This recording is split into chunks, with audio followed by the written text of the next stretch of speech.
The Buddhist Practice of the Footprint of the Buddha by Venerable Rungruang Papasaro, Dr. Rungruang Limshupadhipa. The Buddha explained on how to perform the Buddhist practice in accordance to the path and way of his enlightenment as the footprint of the Buddha as follows. The Buddha appears in the world, an arahant, perfectly enlightened, perfect in true knowledge and conduct, fortunate, knower of the world, unsurpassed leader of persons to be tamed, teacher of devas and humans, the enlightened one, the blessed one. Having realized with his own direct knowledge this world with its devas, Mara, and Brahma, this population with its ascetics and Brahmins, with its devas and humans, he makes it known to others. He teaches a dharma that is good in the beginning, good in the middle, and good in the end, with the right meaning and expression. He reveals a holy life that is perfectly complete and purified. A householder or householder's son or one born in some other clan hears the dharma. On hearing the dharma, he acquires confidence in the Buddha. Possessing that confidence, he considers thus, household life is crowded and dusty, life gone forth is wide open. It is not easy, while living in a home, to lead the spiritual life utterly perfect and pure as a polished shell. Suppose I shave off my hair and beard, put on the ochre robe, and go forth from the household life into homelessness. On a later occasion, abandoning a small or a large fortune, abandoning a small or a large circle of relatives, he shaves off his hair and beard, puts on the ochre robe, and goes forth from the household life into homelessness. Having thus gone forth and possessing the monk's training and way of life, abandoning the destruction of life, he abstains from the destruction of life. With rod and weapon laid aside, conscientious, merciful, he dwells compassionate to all living beings. Abandoning the taking of what is not given, he abstains from taking what is not given, taking only what is given, expecting only what is given. By not stealing he dwells in purity. Abandoning sexual relations, he observes celibacy, living apart, refraining from the coarse practice of sexual intercourse. Abandoning false speech, he abstains from false speech. He speaks truth, adheres to truth, and is trustworthy and reliable, one who is no deceiver of the world. Abandoning malicious speech, he abstains from malicious speech. He does not repeat elsewhere what he has heard here in order to divide those people from these, nor does he repeat to these people what he has heard elsewhere in order to divide these people from those. Thus he is one who reunites those who are divided, a promoter of friendships, who enjoys concord, rejoices in concord, delights in concord, a speaker of words that promote concord. Abandoning harsh speech, he abstains from harsh speech. He speaks such words as are gentle, pleasing to the ear, and lovable, as go to the heart, are courteous, desired by many and agreeable to many. Abandoning idle chatter, he abstains from idle chatter. He speaks at the right time, speaks what is fact, speaks on what is good, speaks on the dharma and the discipline. At the right time he speaks such words as are worth recording, reasonable, moderate, and beneficial. He abstains from injuring seeds and plants. He eats only one meal a day, abstaining from eating at night and outside the proper time. He abstains from dancing, singing, music, and unsuitable shows. He abstains from wearing garlands, smartening himself with scent, and embellishing himself with unguents. He abstains from high and large couches. He abstains from accepting gold and silver. He abstains from accepting raw grain. He abstains from accepting raw meat. He abstains from accepting women and girls. He abstains from accepting men and women slaves. He abstains from accepting goats and sheep. He abstains from accepting fowl and pigs. He abstains from accepting elephants, cattle, horses, and mares. He abstains from accepting fields and land. He abstains from going on errands and running messages. He abstains from buying and selling. He abstains from false weights, false metals, and false measures. He abstains from accepting bribes, deceiving, defrauding, and trickery. He abstains from wounding, murdering, binding, and brigandage, plunder, and violence. He becomes content with robes to protect his body and with alms food to maintain his stomach, and wherever he goes, he sets out taking only these with him. Just as a bird, wherever it goes, flies with its wings as its only burden, so too the monk becomes content with robes to protect his body and with alms food to maintain his stomach, and wherever he goes, he sets out taking only these with him. Possessing this aggregate of noble moral discipline, he experiences within himself the bliss of blamelessness. On seeing a form with the eye, he does not grasp at its signs and features. Since, if he left the eye faculty unguarded, evil unwholesome states of longing and dejection might invade him, he practices the way of its restraint. He establishes mindfulness to guard the eye faculty. He undertakes the restraint of the eye faculty. On hearing a sound with the ear, he does not grasp at its signs and features. He undertakes the restraint of the ear faculty. On smelling an odor with the nose, he does not grasp at its signs and features. He undertakes the restraint of the nose faculty. On tasting a flavor with the tongue, he does not grasp at its signs and features. He undertakes the restraint of the tongue faculty.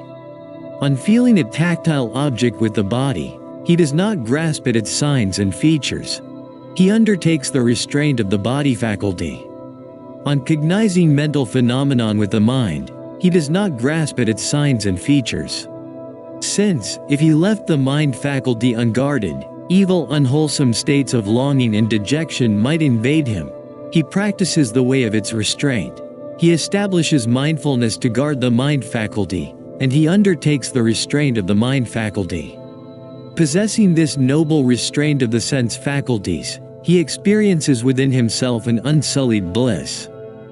He becomes one who acts with clear comprehension when going forward and returning, who acts with clear comprehension when looking ahead and looking away, who acts with clear comprehension when flexing and extending his limbs, who acts with clear comprehension when wearing his robes and carrying his outer robe and bowl, who acts with clear comprehension when eating, drinking, chewing, and tasting, who acts with clear comprehension when defecating and urinating, who acts with clear comprehension when walking, standing, sitting, falling asleep, waking up, talking, and keeping silent.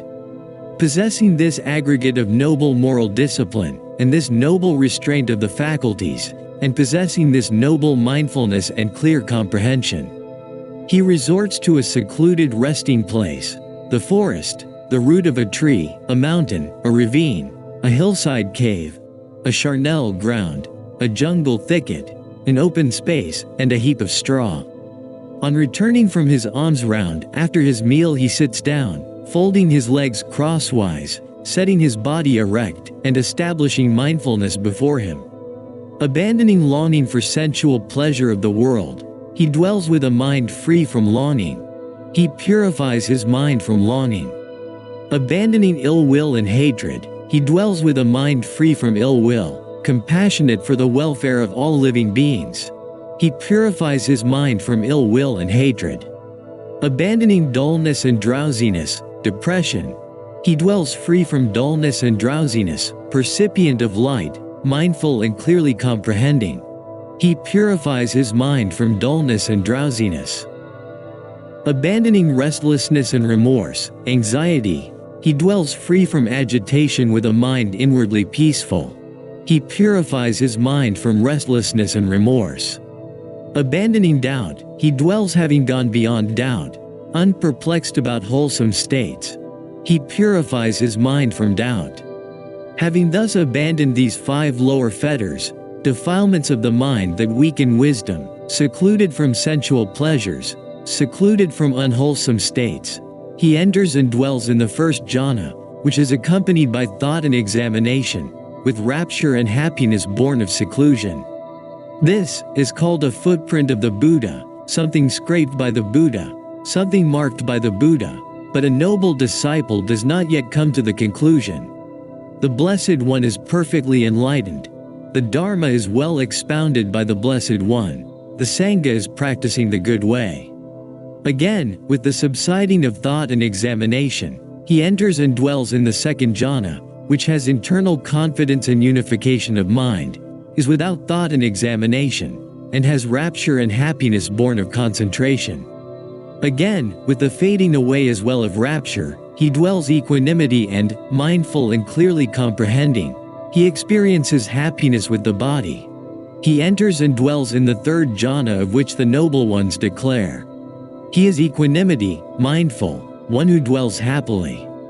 Again, with the abandoning of pleasure and pain, and with the previous passing away of joy and dejection, he enters and dwells in the fourth jhana, which is neither pleasurable nor painful and includes the purification of mindfulness by equanimity. When his mind is thus concentrated, purified, bright, unblemished, rid of defilement, malleable, wieldy, steady, and attained to imperturbability, he directs it to knowledge of the recollection of past lives. He recollects his manifold past lives, that is, 1 birth, 2 births, 3 births, 4 births, 5 births, 10 births, 20 births, 30 births, 40 births, 50 births, 100 births, 1,000 births, 100,000 births, many eons of world contraction, many eons of world expansion, many eons of world contraction and expansion. There I was so named, of such a clan, with such an appearance, such was my nutriment, such my experience of pleasure and pain, such my life term. And passing away from there, I was reborn elsewhere.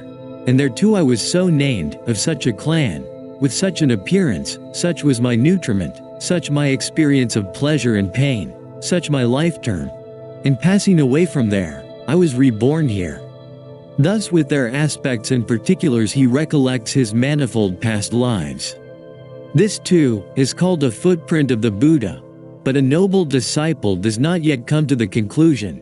The Blessed One is perfectly enlightened. When his mind is thus concentrated, purified, bright, unblemished, rid of defilement, malleable, wieldy, steady, and attained to imperturbability, he directs it to knowledge of the passing away and rebirth of beings. With the divine eye, which is purified and surpasses the human, he sees beings passing away and being reborn, inferior and superior, fair and ugly, fortunate and unfortunate. He understands how beings pass on according to their actions thus. These beings who behaved wrongly by body, speech, and mind, who reviled the noble ones, held wrong view, and undertook actions based on wrong view, with the breakup of the body, after death, have been reborn in state of misery, in a bad destination, in the lower world, in hell. But these beings who behaved well by body, speech, and mind, who did not revile the noble ones, who held right view, and undertook action based on right view, with the breakup of the body, after death, have been reborn in a good destination, in heavenly world. Thus with the divine eye, which is purified and surpasses the human, he sees beings passing away and being reborn, inferior and superior, fair and ugly, fortunate and unfortunate, and he understands how beings pass on according to their actions. This too is called a footprint of the Buddha, but a noble disciple does not yet come to the conclusion. The Blessed One is perfectly enlightened. Ellipsis single quote. When his mind is thus concentrated, purified, bright, unblemished, rid of defilement, malleable, wieldy, steady, and attained to imperturbability, he directs it to knowledge of the destruction of the taints. He understands as it really is.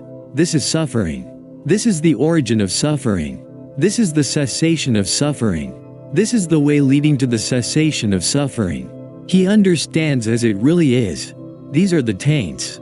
This is the origin of the taints. This is the cessation of the taints. This is the way leading to the cessation of the taints. This too is called a footprint of the Buddha, something scraped by the Buddha, something marked by the Buddha. But a noble disciple still has not yet come to the conclusion. The Blessed One is perfectly enlightened. The Dharma is well expounded by the Blessed One. The Sangha is practicing the good way. Rather, he is in the process of coming to this conclusion. When he knows and sees thus, his mind is liberated from the taint of sensual desire, from the taint of existence, and from the taint of ignorance. When it is liberated, there comes the knowledge. It is liberated. He understands. Birth is destroyed, the spiritual life has been lived, what had to be done has been done, there is no more coming back to any state of being. This too is called a footprint of the Buddha, something scraped by the Buddha, something marked by the Buddha. And it is at this point that the simile of the elephant's footprint has been completed in detail. When this was said, the Brahmin Janasoni said to the Blessed One, Magnificent, Master Gautama, magnificent, Master Gautama. Master Gautama has made the Dharma clear in many ways, as though he were turning upright what had been overthrown, revealing what was hidden, showing the way to one who was lost, or holding up a lamp in the dark so those with good eyesight can see forms. I now go for refuge to Master Gautama, to the Dharma, and to the Sangha of monks. Let Master Gautama accept me as a lay follower who has gone for refuge from today until life's end.